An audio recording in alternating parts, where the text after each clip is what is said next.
నీ తత్వమే మానవత్వము,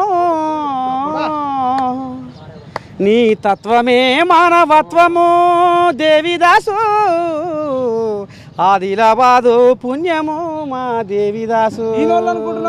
సురేష్ ఏం పేరు పిరా? సురేష్. ఏ గోవు కష్టం వచ్చినా అబ్బా ముందు ఉండేది సురేష్. అంతేనా? వయసు చిన్నది, మనసు పెద్దది తాత. ఆవులకు చదవటోడు ఎవడన్నా ఉన్నాడా?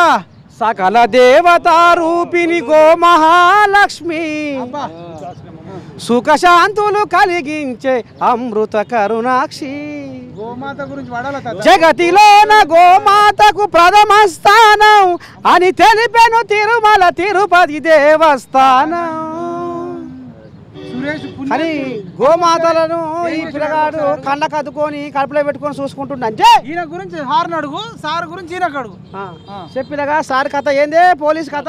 సార్ ఆదిలాబాద్ లా ఎక్కడైనా కూడా అనాథగా ఎవరన్నా చనిపోయినా, ఎవరికన్నా అన్నం దొరకకున్నా అసుండి అంత్యక్రియలు చేసి వాళ్ళకి అన్నం పెట్టి ఆదుకునే గుణం సార్.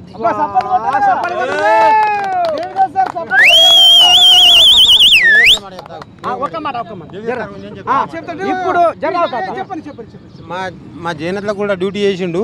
ఎవరిని కూడా మనసు నొప్పేయకుండా, ఏ నేరస్తుని కూడా మనసు నొప్పేయకుండా మంచిగా హాయిగా ప్రశాంతంగా స్టేషన్ దొరికొచ్చి మంచి తనంతో చేసిన మనిషి.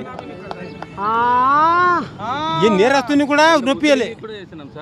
చెప్పు తాత, మరి ఇంత మంచి పేరు ఎట్లా వచ్చే? అసలు ఏంది, ఏం కథ, ఎటట సంగతి? ఇవాళ 10 రూపాయలు దానం చేయని వాళ్ళు కోటీశ్వర్లను చూసినాం. కానీ ఇవాళ రెక్కల ముక్కలు చేసుకొని ట్రాఫిక్ కానిస్టేబుల్గా ఇక మరి కాళ్ళు గుంజంగా, చెయ్యిలు నొయ్యంగా, ఆ దుమ్ము ధూళి పీల్చుకుంటా ఇలా సమాజానికి సేవ చేస్తుడు ఈ దేవిదాసు. ఎటట సంగతి? పెళ్లికి పోతే తినాడు కానీ 2000 అయితే 2000, 100 అయితే 100, 500 అయితే 500, 1000 అయితే 1000 కట్నం పెట్టేస్తారు, పేరు రాపియాడు.